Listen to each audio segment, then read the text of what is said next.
नमः शृङ्गाय च पशुपतये च नमः उग्राय च भीमाय च नमो अग्रे वधाय च दूरे वधाय च नमो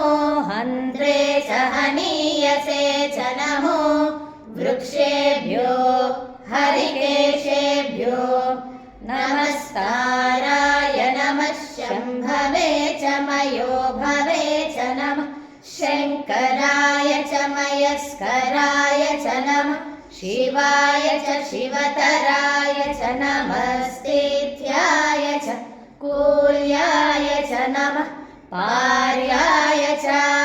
वार्याय च नमः प्रतरणाय चोत्तरणाय च नमः आतार्याय च